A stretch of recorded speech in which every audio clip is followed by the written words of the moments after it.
myself in English, so there's many things that are self-explanatory. Alexander will be talking, I'll be just providing brief English translation. Ну, вначале о важности Беларуси в Европе с точки зрения торфяников. Вы видите, что она вот здесь вот находится. По общей площади торфяника она занимает 15 место в мире. 20 место в мире по процентному соотношению торфяников к общей площади страны. И 21 место по стоку карбона в торфянике. So essentially, this slide, Alexander just went through the place of Belarus in with respect to peatlands. You can just read the facts that he has mentioned. Александр Васильевич, не знаю, хотите ли вы вот эту диаграммку об условных обозначениях по типу торфяников тоже немножко обозначить, потому что тут вот Шотландия тоже обозначена, я смотрю. Я думаю, что нет смысла. Нет смысла. Хорошо, идем дальше. Всего в Беларуси было 2,5 миллиона торфяников до 1960 года. Ой, 1960 года. В этот период была широкомасштабная кампания по осушению болот, и в Беларуси осталось после осушения 863 тысячи гектаров. Что интересно отметить, что если в Европе, в принципе, болота осушили в начале 20 века, то в Беларуси уже во второй половине 20 века осушили.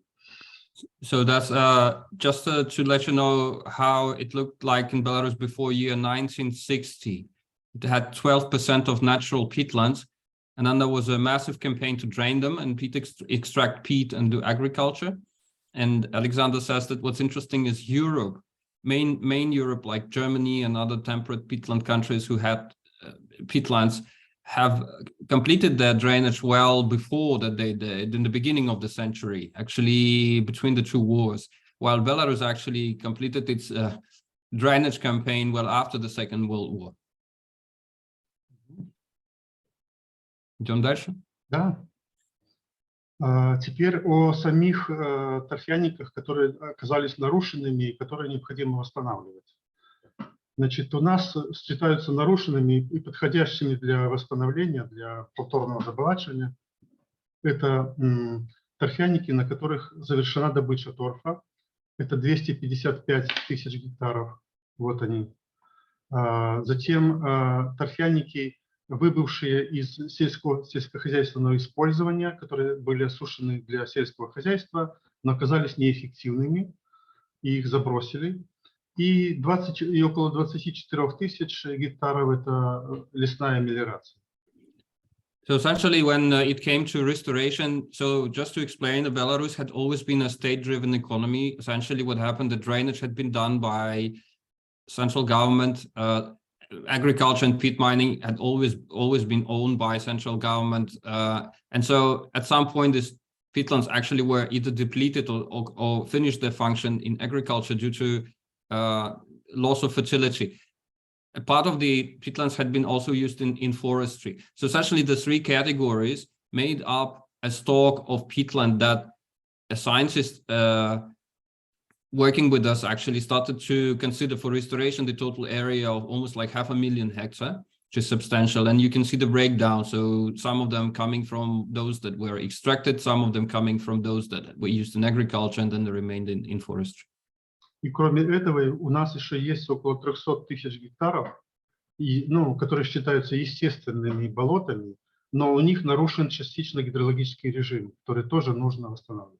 And in addition, there's 300,000 hectares which have never been touched, but because they were neighboring on those which were used in economy, their hydrological regime also suffered, and essentially 300,000 were just naturally degrading in a way, without actually influence of humans, but because of the effects from the surrounding area, so that they were actually also in need for rewetting. Идем дальше? Да. Ну, вот так выглядят эти территории, на которых добыли торф, завершили добычу торфа. This is how areas after peat extraction look like. Следующий.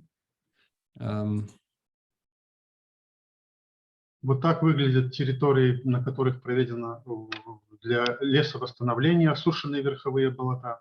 This is an area this is where forestry had been attempted at peatlands. This is how they looked like before restoration. Это пожар на сельскохозяйственных землях, которые используют для сельского хозяйства. And this is degraded peatlands in agriculture. You can see the signs of them burning here. Дальше.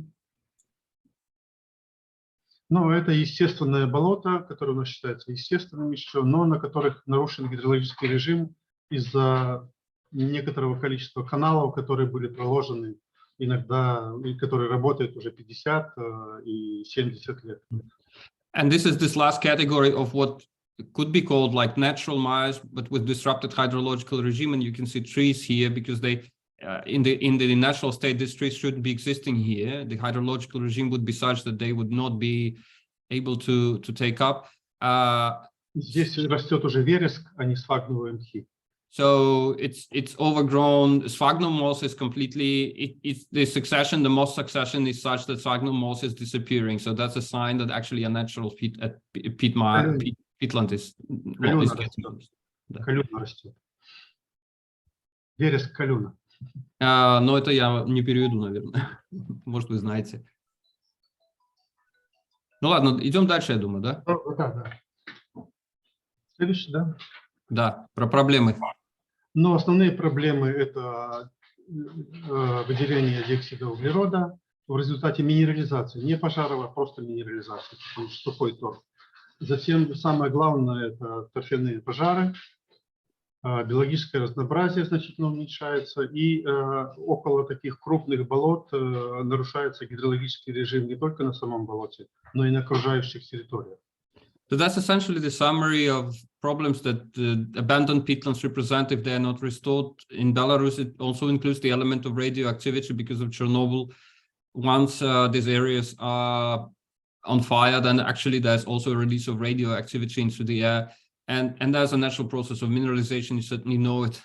It's the same as everywhere where peat is exposed to contact with oxygen. And then, of course, the reduction in biological diversity and disruptions in the hydrological regime. Ну, здесь об эмиссии с диоксида углерода в Беларуси, который занимает 8-е место в мире по общему выделению СО2 с питландов. И третье место в мире, если рассчитывать выделение СО2 с 1 гектара. So that graph speaks for itself. That's actually connected to the topic of carbon, and you can see that if one counts by unit, but area unit, essentially Belarus is third place in the world after Indonesia and Estonia. Третье место объясняется тем, что в Беларуси очень много пахотных земель, которые распахивают сельскохозяйственные земли, используются для распашных культур, и поэтому столь высокое выделение с 1 гектара. And the fact that it is holding such a high place in the ranking is because of arable farming.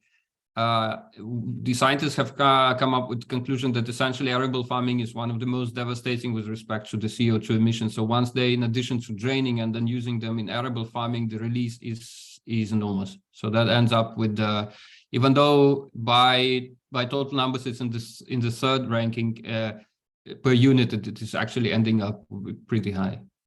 Идем дальше, да? Да. Ну, а здесь показаны пожары и соотношение общей площади пожаров к торфяным пожарам. То есть оно значительное довольно. So this is all natural fires, and then the red ones are peat fires. So this was this is a graph, and these are the areas under fire. You can see here. В отдельные годы, такие, когда засушливые годы, особенно 2002-2015, в Беларуси горят очень много территорий, лесных земель, в том числе и торфяники. Yeah, especially in dry years, which were 2015 and 2002, were very dry years, and so as a result, this brings about substantial peat fires. So here we are entering into the methodology of restoration. Ну, в Беларуси до наших работ, до 2006 года практически повторное заболачивание было запрещено. Необходимо было после осушения, после добычи торфа, нужно было отдать земли для сельского хозяйства, для лесного хозяйства и так далее. А повторное заболачивание не рассматривалось. В 2006, 2007, 2008 мы разработали в рамках международного проекта, разработали методику, разработали порядок и правила проведения повторного заболачивания. Это все законодательно утвердили. И сейчас мы имеем такой вот план, утвержденный на законодательном уровне, план, как проводить повторное заболачивание. So essentially before 2006, rewetting wasn't envisaged in the legislation. Abandoned peatlands were supposed to be brought back into agriculture or into forest use, but then it became clear that this is ineffective and is still prone with fires. And so the government tasked a team of scientists where also UN stepped in, and we developed an algorithm and some testing work, or let's say we call them pilot restoration work. So the algorithm is presented here. Идем дальше, да? Да. Ну, теперь о стратегии повторного заболачивания. Она везде, в принципе, одинакова, что у нас, что на ковровых болотах, только по-разному достигается. То есть самое главное условие – это обеспечить равномерный подъем уровня воды на всей заболачиваемой территории. Поскольку даже болото, оно никогда не бывает ровным, оно всегда имеет перепад высот, поэтому вся стратегия и разработка проекта, инженерного проекта, заключается в том, чтобы обеспечить равномерное перекрытие всех дренирующих каналов, таким образом, чтобы достигнуть, чтобы уровень воды был везде поднят приблизительно одинаково, на уровне, желательно на уровне почвы. Right. So the technique is the same for any restoration of any peatland in any temperate subsystem. Basically, the objective is to raise the groundwater table uniformly throughout the relief, and the relief is very unlikely to be even though Belarus had peatlands of large size of 2,000 or even more than 2,000 hectares at once, then they would still have a relief.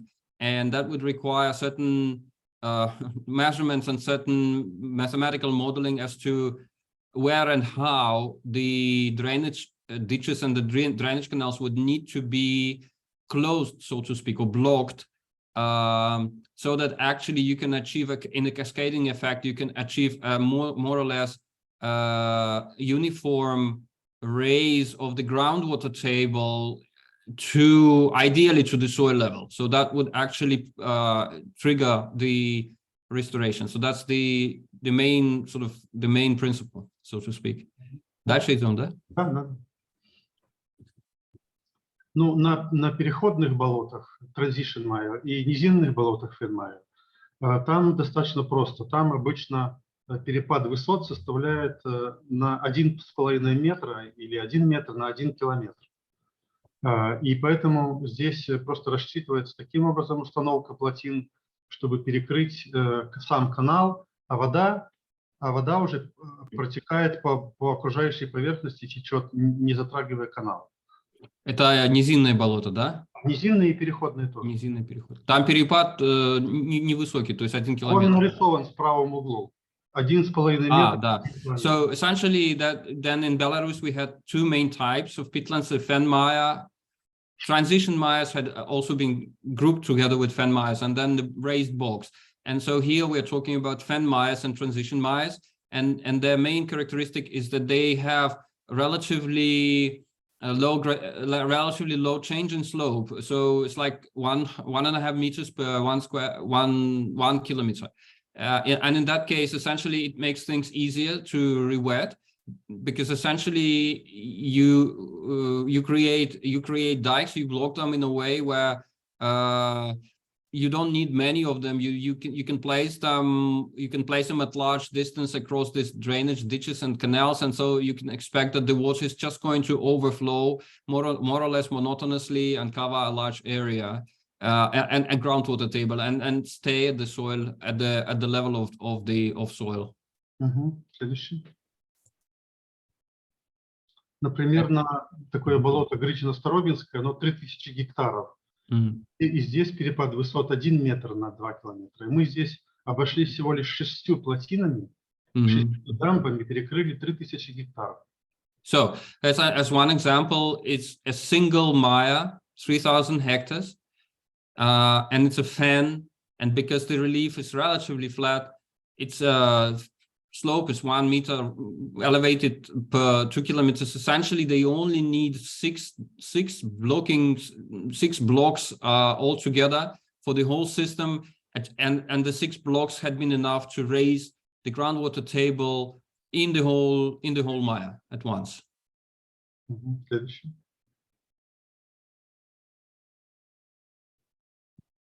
Ну, иная картина на Верховом болоте, где 2-3 метра на 1 километр перепад высот. Здесь, конечно, количество плотин должно быть намного больше, чтобы обеспечить это наши первоначальные условия.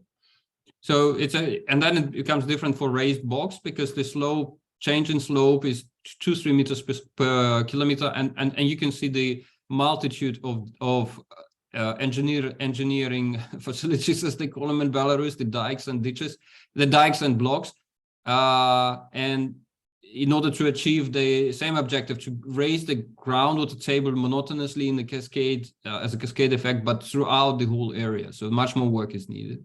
Идем дальше. Да.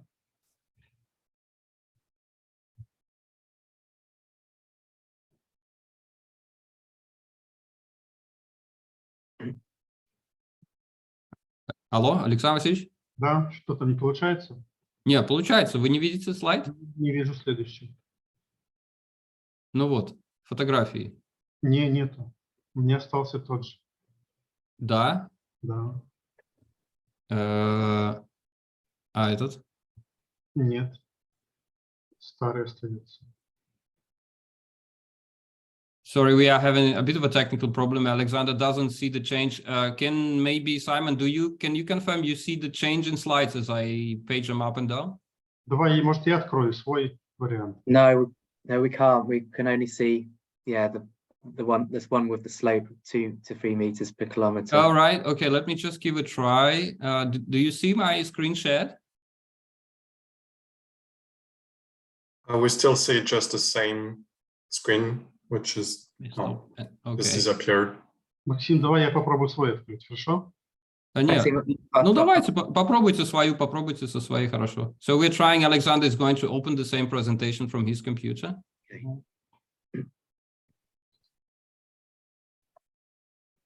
Видно мой?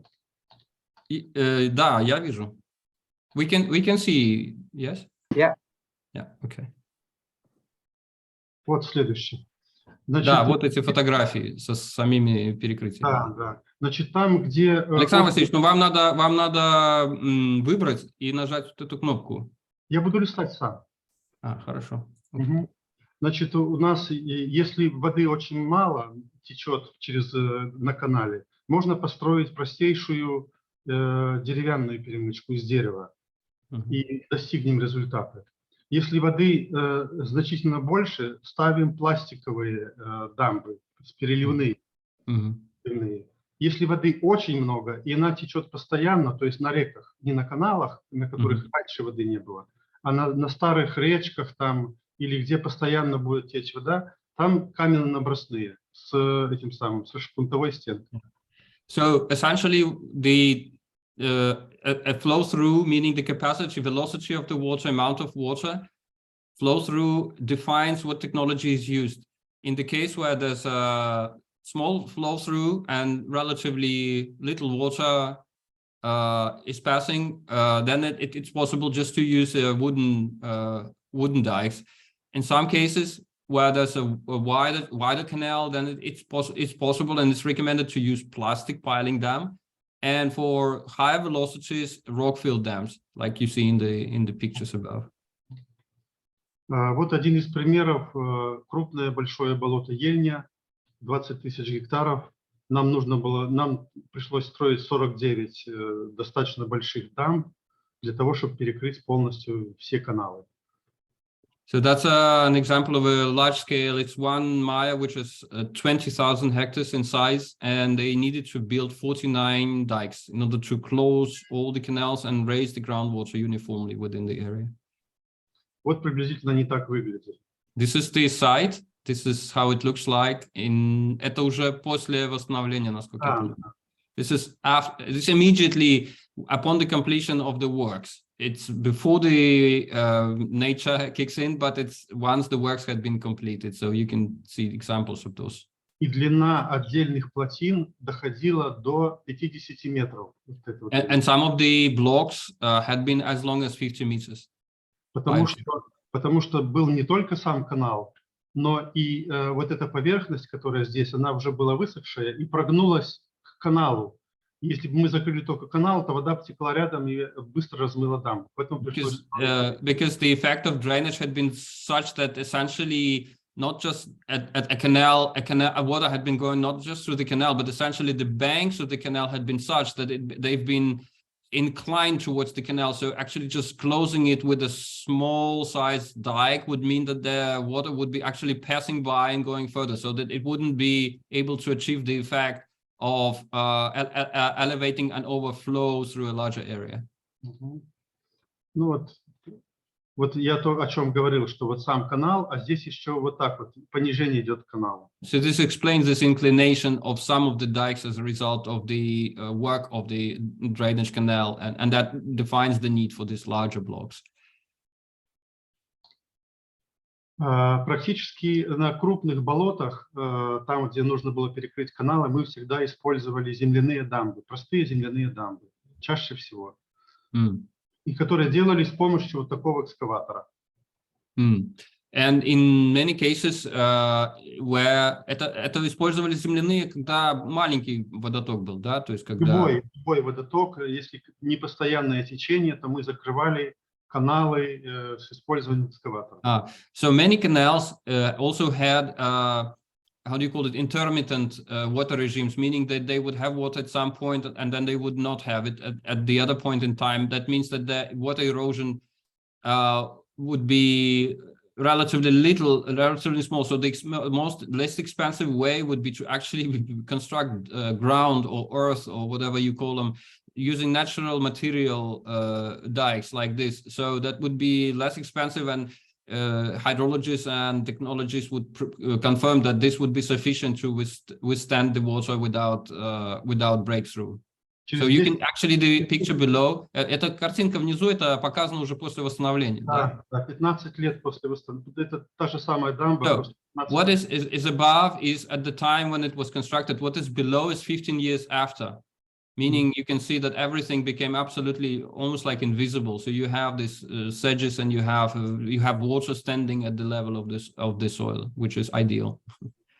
Ну вот принцип строительства таких дамб, который был нарисован уже в этом самом. And it's just a few pictures from the methodology guide, which I think I shared with Simon with you. It's all there. It's just the principles of how this is to be constructed for those types of peatlands that we had in Belarus. Да. Тут, ну, есть много всяких мелочей, которые нужно иметь в виду, но я про их рассказывать не буду. There are lots of, Alexander says, that every case would be specific and you need to take into account many factors, but it's just too little time to talk about each of them. Ну вот строили дамбы часто с использованием еще и бульдозера, то есть сверху экскаватор строил, а сверху бульдозер уплотнял эти дамбы. So they were using bulldozers also in order to consolidate the ground, make it solid in a way. Ну вот пример из Аукштумалы в Литве, которые использовали, в принципе, тот же самый вариант, строили дамбы с помощью экскаватора. Это 480 дамб огромная, а территория какая? Небольших. Ну, он порядка тоже около 6000 гектаров. So Lithuania was using that technology. The countries are very close, and before the war, they were actively cooperating on this project. So Lithuania actually used the same technology. And this is an area in Lithuania, which is about 6,000 hectares, and they constructed 485, but these are all small dikes, and it seems to be working there. А это болото недавно горело, потому что было полностью сухое, поскольку вот в этой части тут добывают еще торф. А что ж они не сделали экран там? Там есть экран стоит. Да. Alexander says that part which you can see in the left upper left corner was under fire last year because this is peat extraction. And there's a screen which had been installed to separate the restored area from the active peat extraction. Nonetheless, this area by last year had been extracted and was exceptionally dry year, and it was under fire. This was okay, but this was under fire. Ну и что получается в результате? Значит, если это переходное болото, то уже через 5 лет оно покрывается пушицей, небольшими островками. Затем через 10 лет оно практически полностью зарастает, открытый торф зарастает пушицей. И потом появляются уже спагновые мхи чуть попозже. После 10 лет, уже позже чуть-чуть, да. So, пушица не знаете, как по-английски, нет? Cotton grass.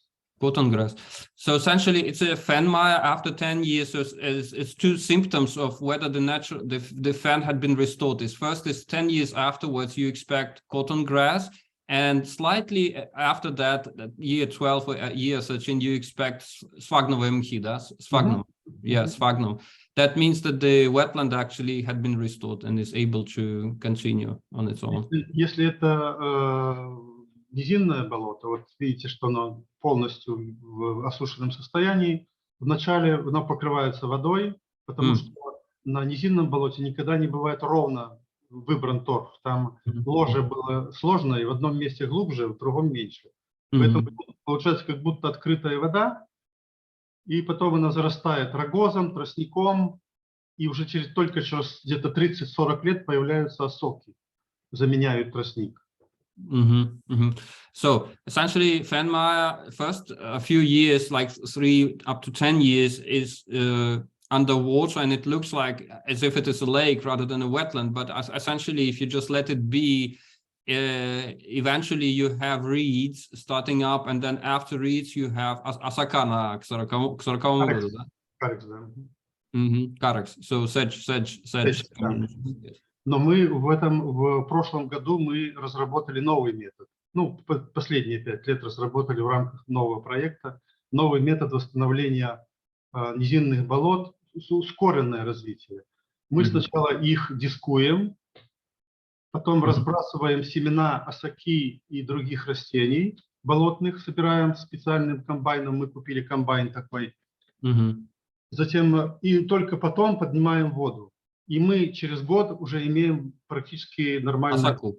Ну, не только осоку, а рогоз, тростник, осока, но через год.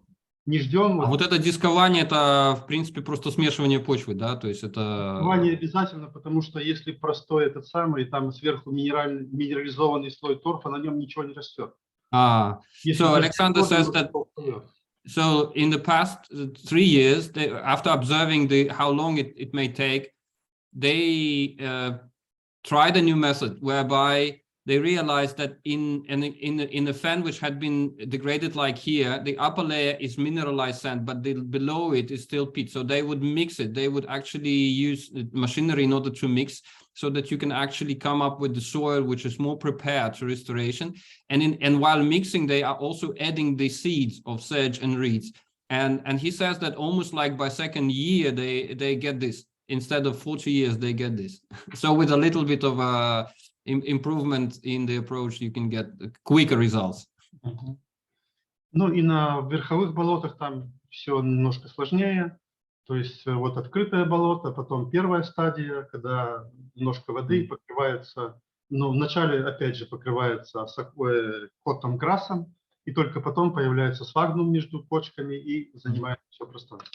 So essentially, Alexander just explained what happens when a raised bog is restored. It's a bit more difficult. Essentially, again, water comes first, and then you have это осока, да? Или это cotton grass. А потом, so cotton grass comes first, and then ultimately sphagnum, да? Sphagnum, yes, and then ultimately sphagnum. И вот главное условие, как на наших болотах, так и на их болотах ковровых, Главное перекрыть, чтобы не было движения воды по каналу, потому что покуда есть движение, оно никогда не зарастет. Как только мы закрываем каналы, они довольно быстро затягиваются сфагнумом. Есть сфагновые мхи, которые очень быстро растут на открытой воде. So Alexander says that a main principle and lesson learned from our experience, but he says it's also applicable in the case of, I don't know how it's called in Scotland, has this blanket mires, right? He says the principle would be the same, is as long as you have velocity inside your area, you will have problems. So you actually need to construct blocking systems in such a way that you actually achieve almost zero velocity, meaning you have to stop water from having any velocity. If it has velocity, you have a problem because it will still be taking its time before it naturally catches up with the revegetation. If the velocity of the water stops, then it catches up very quickly with just overgrowing and first into the cotton grass or sedge, and then ultimately sphagnum, yes. Ну и наш опыт, вот мы в Беларуси уже восстановили 87 тысяч гектаров болот. Yeah, that's basically a summary of what had been done. 87,000 of peatland had been restored so far. В России мы разработали проекты с нашим участием на 30 тысяч гектаров. So in Russia, which also used this methodology that Alexander and his team developed, they restored 30,000 hectares. Ну, разработали, вы видели, наверное, уже наши методические рекомендации. Yeah, and that's this, there's an English one also, which I think I shared. So there's been, as these pilot projects were done, the team was also working with the government to develop rules which were missing, like rules what to do with mires after peat extraction, or what is the process of rehabilitating, and some guidelines on natural, on preventing hydrological regime change at natural wetlands. Ну, выгода для биоразнообразия у нас, как правило, уже через пару лет появляется, в 2 раза увеличивается количество водно-болотных видов на этих восстановленных торфяниках. Yeah, so wetland species are taking up areas relatively quickly. Alexander is an ornithologist himself, so actually this whole thing came from obsession of the ornithologists with wetlands. And so already by second, third year, they observe this is greater spotted eagle. Aquatic warbler is not here, but it's basically the whole thing came out of the aquatic warbler, which is a threatened species for which Belarus has, I think, more than 30 or 40%.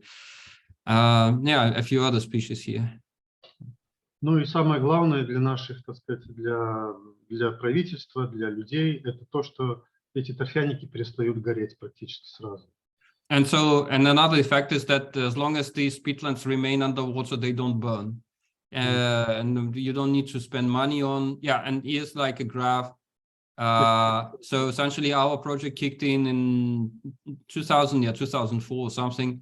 There's no statistics here. I guess there were a few years while there were still fires, but essentially you can see that in 2015 there was very small occurrence of peatland fires as a result of restoration. И в 2005 году мы были на ковровых болотах в Шотландии. So Alexander was in 2005. He was in Scotland. That's him. Yeah. Мы обсуждали, как можно, так сказать, лучший метод применить для того, чтобы заболотить эти болота. We discussed the methods of restoration. Я уже тогда подумал, что, наверное, ну, я тогда еще не знал, но тогда еще была такая мысль, но я ее даже не высказал, что самое, но потом я убедился, что правильная мысль, потому что у нас тоже есть отдельные верховые болота, на которых очень большой перепад уровня высот. И там никакие плотинки не помогают. И единственный метод, который там помогает, это экскаватором закрыть полностью весь канал. Полностью засыпать весь канал. Okay. And so at that time when he was in Scotland and discussing, he actually saw that because of the high change in slope, which actually also happened in a few cases in Belarus, right? He found out that it becomes almost like impossible, technically impossible or unfeasible to create the dikes. And they realized that essentially if not the only one, but the most effective method would be simply to completely cover the canals with matter, with землей, да, то есть там чем-то их засыпать. Экскаватор едет, берет землю, вот здесь вот с края, с одной стороны засыпает канал, с другой стороны берет, засыпает канал, делает такие, как озерки маленькие. So as a result, essentially, this excavator is like traveling, and then it takes a ground from here and then pulls into the canal from there, pulls into canal from here. So essentially, you end up like with a super minor small lakes on each side. Ну и там как раз на этом ковровом болоте были такие уже озерки, где они брали землю. И они представляют собой уникальное, потому что здесь намного больше биоразнообразия, чем на окружающей поверхности. And they realized that essentially the biodiversity here in this what seems like to be like almost like an artificial thing is much higher as a result because it is used to там птицы, да, там много чего, да, то есть там. Да, и птицы летают, и растения много растут. And both in terms of flora and fauna, birds are using it, and vegetation много новых появляется. И я ничего не готовил по этому самому, по расчету парниковых газов, но у нас вместе с германскими коллегами была разработана методика расчета парниковых газов по биотопам. То есть мы делаем ботаническую карту растительности до заболачивания и после заболачивания. И зная коэффициенты для каждого биотопа, как он меняет в связи с подъемом уровня воды, мы пересчитываем по этим коэффициентам, сколько было и сколько стало. Имеем достаточно четкую картину. Эта методика уже утверждена на международном уровне, ее можно применить. Да.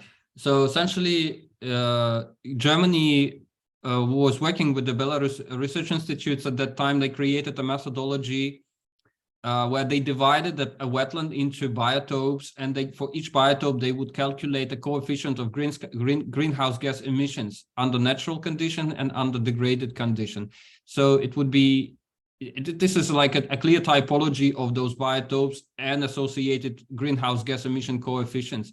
They had peer-reviewed that methodology at the International Peat Conservation Group, да, там или как она называется? Да, они тоже были причастны к этому. We're connected, so I think it's possible to find that methodology if interesting.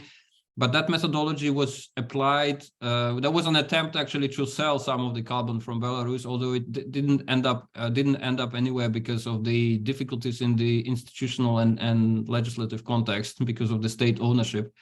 But it is possible to dig out that methodology, also to get connected to those German researchers who probably are still pursuing it, and find out how they're using. In Germany, they also have their peatlands and they're nourishing them. Okay, у меня все. So that's from Alexander's side, guys. Thank you very much, Alexander. It's been very, very useful for me to understand the level of detail and the impact that can be made. I have a quick question just on the Scotland scenario. Can you confirm that the methodology you see suitable for most Scottish peatlands would be different from the Belarus due to the steeper inclines? То есть вопрос, вот насколько эту технологию действительно можно применять в Шотландии, действительно ли там вот этот фактор уклона основной, или там есть другие факторы, скажем, просто состав торфа? Или... Да, я знаю про состав торфа, там совсем другой торф, другая его водопроводность другая, но тем не менее, я понимаю, что там каналы за счет других качеств торфа, они не сильно воздействуют на окружающую поверхность. То есть там водопроводимость торфа намного ниже. И канал только берет воду, водосборка у него небольшая. Но тем не менее, учитывая и физические свойства там другие торфа, и климат другой, но учитывая уклоны, я думаю, что вот... Это основной фактор, одним словом. Тот вариант, который я предлагаю, наверное, будет идеальным. So, Alexander там, где Максим, там, где канал идет очень большой уклон, там можно полностью закопать. Когда он вышел, там же есть места такие безуклонницы. Да. Там можно построить несколько плотин. So essentially, Alexander confirms that in his opinion, in inclination, relief inclination, the delta of the change in slope per kilometer is the decisive factor. He's aware that Scottish peatlands have different porosity, and in many cases, your canals, your dikes, because your peat is not so porous, so to speak, it may retain water better, but nonetheless, it is still draining it, and nonetheless, in his opinion, it's actually all about elevation. It's possible to, for high elevation, for high delta per kilometer. It is, unfortunately, he believes that the only effective way is this one, where you actually just completely close the canal with matter, using it from the left and the right side. But as you go further into areas which end up in an inclination with the lower delta, you can go back to this methodology of closing them through dikes at certain distances, so to say, and ultimately the economic calculation, what is effective, what not, kicks in together with the hydrological calculation of the elevations. So that is how you then ultimately develop an effective plan. Причем методика должна быть следующая. Сначала снимается верхний слой сфагнума, живой слой, откладывается в сторону, потом берется торф здесь, засыпается, потом берется этот отложенный торф и сверху укладывается. So he says that it's not just as straightforward as having a bulldozer or excavator. So what is needed is you take the upper layer very carefully and put it aside.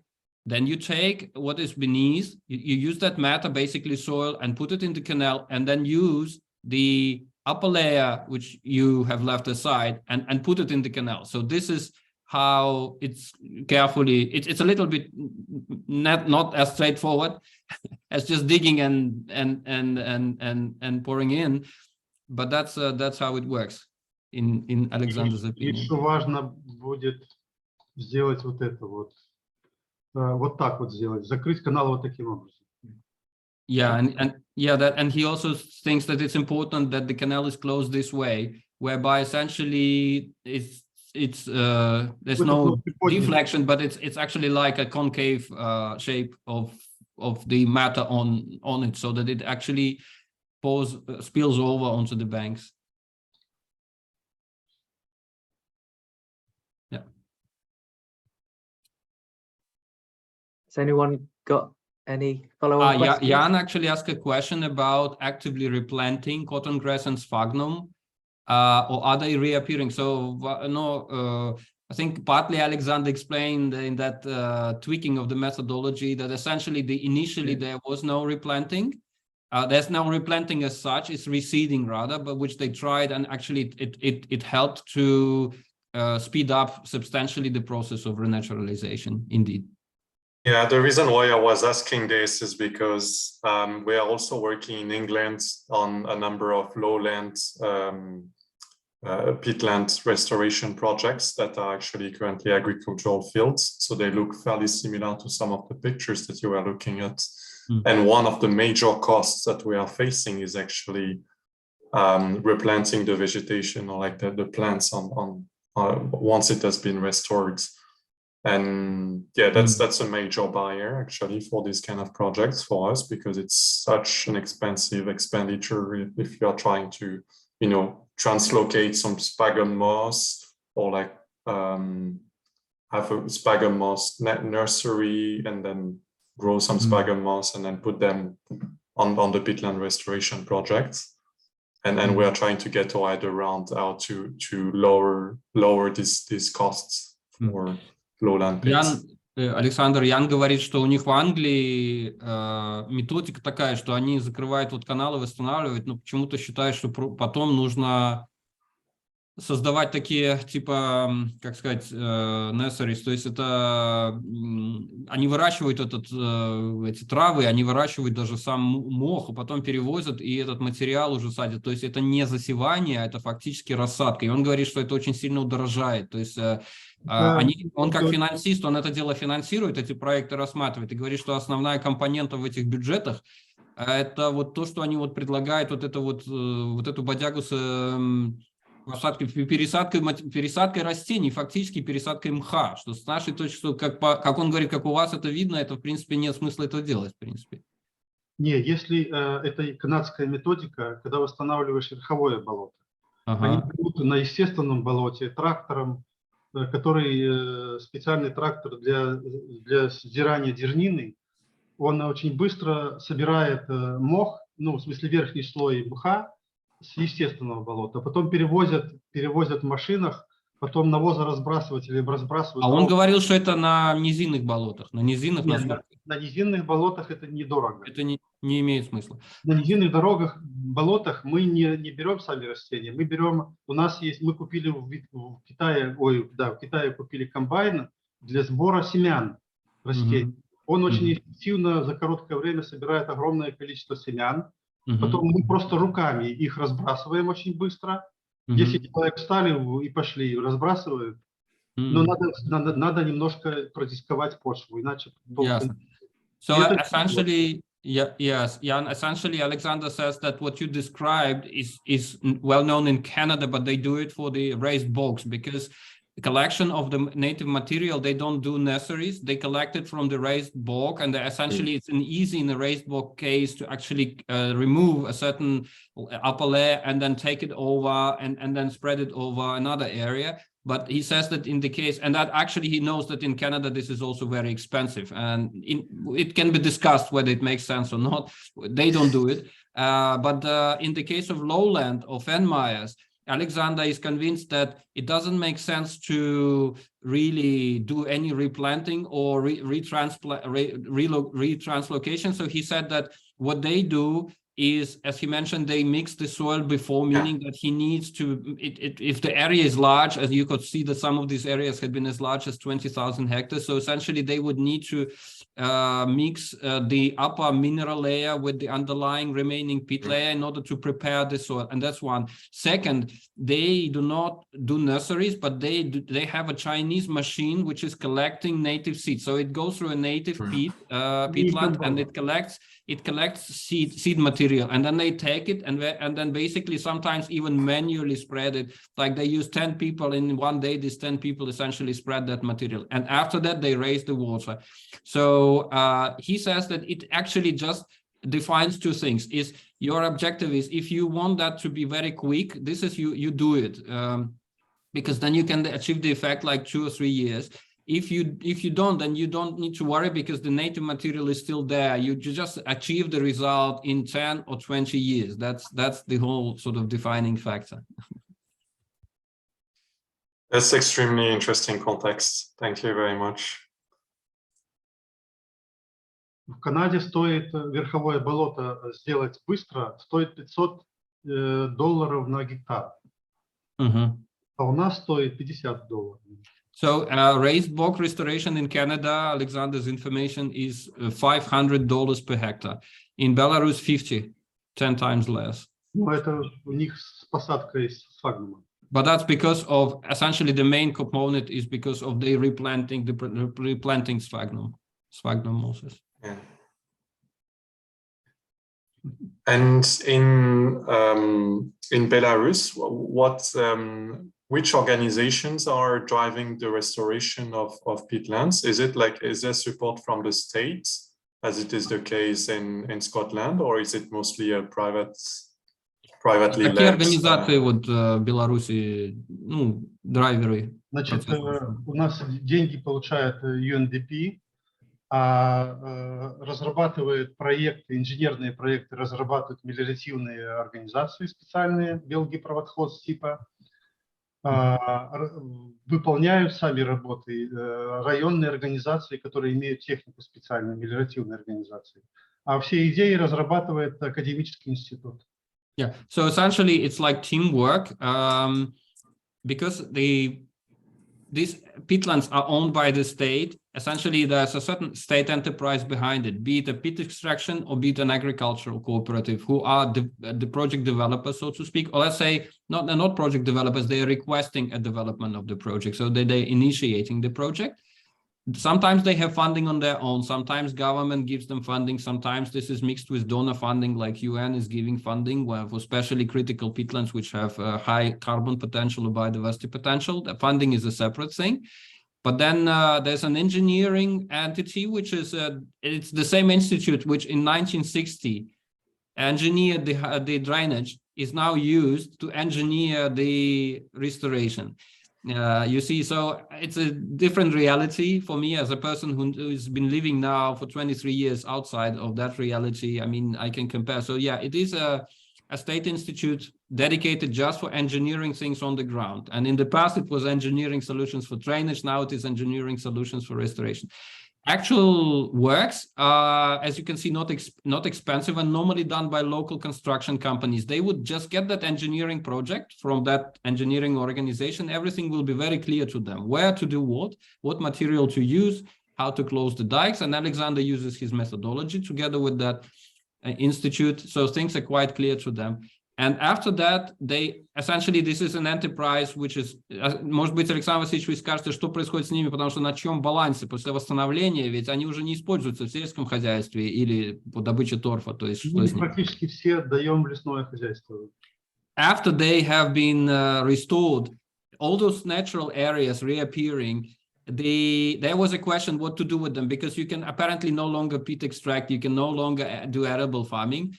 Now, there's been a debate, and there's one ministry which is particularly strong in Belarus, which is forestry ministry, because 40% of country is forests.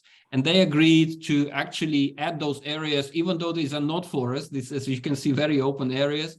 But nonetheless, because they have capacity and have people on the ground to watch and maintain, after the restoration, they actually just sent to the balance of those local forest units. It's all state-owned, as you can imagine, which is a bit of a specific institutional reality. But I think with certain, I guess, Jan, I understand, of course, it's different reality in UK, in Scotland, right? Because it's a lot of private land ownership or even land management. And so it's a different, but I think if you break down the process, then you would end up with the same. You need a project developer, you need somebody who develops an engineering plan, you need funding.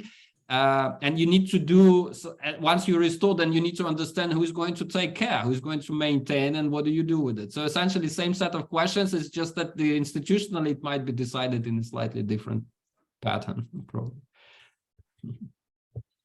Extremely interesting. Thank you so much. Guys, I think it's been a pleasure to talk to you. Thanks for your interest. Я просто поблагодарил коллег за интерес. So Simon, over to you, I guess. Yeah, thank you. I mean, I wanted to stay quiet in case anyone else had any questions. I guess just wanted to revisit the Scottish example with the higher inclinations. So is the implication that that methodology is a lot more expensive than on lower inclinations, or is it that it's more, you know, what marks the difference, you know, in terms of that? По расчету стоимости восстановления, вот технология в Шотландии, когда закрывается канал полностью, с вашей точки зрения, будет дороже? Она удорожает или она не обязательно удорожает? Нет, у них каналы очень маленькие, они маленькие, но глубокие. Это будет небольшое, совсем небольшое удорожание. He believes that what he's seen is that your canals are narrow, they are deep but narrow. And it's quite easy to access is quite easy to them. So in his opinion, this would not be a substantial part of the budget at that point when you are doing the actual restoration project. Главное, что вы один раз сделали и забыли, никогда больше не будете ничего делать. And the main thing is that with this technology is you do it once, and essentially if you do it properly, you can be assured that you would never have issues again with the draining effect and with the mineralization or any other drainage symptoms. And are there any other downsides to having to block the whole, block up the whole canal? А вот блокировка целого канала полностью, она не сопряжена с какими-то, ну просто еще какими-то вот недостатками или какими-то проблемами? Из этого нет с вашей точки зрения никаких особых? Никаких проблем, наоборот, только выгода. Появляется много озер маленьких, которые разнообразят очень сильно. И, Но это изменение экосистемы фактически, нет? а для них это небольшая проблема. Открытая вода у них тоже есть. И это наоборот, намного больше будет биоразнообразия, больше видов. Yeah, I think Alexander, from the ecological perspective, he believes that because Scotland also has, in addition to peatlands, small lakes and this like saucer lakes or whatever, it's not it's not creating a new ecosystem. So it's essentially, basically, this approach from the ecological perspective doesn't have any drawbacks or any like modifications that are into the negative side of it. It rather, effects that he has been and heard from Scottish scientists is that they're quite happy with the level of increased biodiversity as a result of this technology, where it had Только когда будешь брать землю, вот эти озерца делать, там надо пологие эти самые делать, берега пологие, потому что если очень круто сделать, то олени могут попадать и не могут вылезти. Из озер, да? Да, если круто сделать. The only problem is that it has also to be taken care of because you have reindeer. When you create lakes, when you excavate them, make sure that if a deer gets into it, is able to get out. So you actually have to think about it has to have the shape of the lake, so to speak. So that's the only thing. That's great. And I don't know, Lewis, are you aware of the evidence base there around the uplift to biodiversity when peatlands in Scotland has been restored in that way? Yeah, I guess I don't have any specific examples, but yeah, I think it's generally accepted that there's an increase in biodiversity as soon as you restore the hydrologic function of peatlands. It certainly seems to be the case from what we've seen on site anyway. Коллега подтверждает, что по его информации у него болота, которые были восстановлены, действительно подтверждают повышенный уровень биоразнообразия на таких восстановленных объектах. Yeah. Well, I can just say one word is that if you have any interest, I mean, Alexander has been doing like distance analysis for Russia and for Lithuania. People have been sending him elevation maps and geographic maps. He can write what is needed in order to like have an opinion, if that is needed, an expert opinion. Essentially, he restored 30,000 of hectares in Russia without. You went there once, I think. So essentially, they were just sending and using his brain, but he was doing it at a distance. So in case there's interest, then it's something that's possible to imagine. Well, certainly, yeah. I think unless there's any other questions, certainly just to say a big thank you for Alexander's time today. And also just to note that Anna had to leave early, but she's made a very warm welcome for Alexander to come back to Scotland. Анна, которая была на этом самом, вот коллеги поддерживают, она вас приглашает опять в Шотландию, надеется. Во-первых, они вас очень благодарят за презентацию и надеются, что когда-нибудь вам доведется еще раз посетить Шотландию. Спасибо. Says thank you. Jan, you had your hand up for a moment. Oh no, I was clapping. It was a clapping. Thank you very much. Yeah, no, thank you very much. That was very, very interesting, and a few things I'm going to take away and maybe apply to the kind of work that we do as well. So I can send the presentation is in English, so I can send the presentation. I mean, it's recorded anyway, but just for the sake of it, I can share the presentation. Please feel free to distribute. Thank you. That would be very helpful. Thank you. So thank you in turn. So colleagues, I guess from our side also for this opportunity, and yeah. Great. Thank you very much.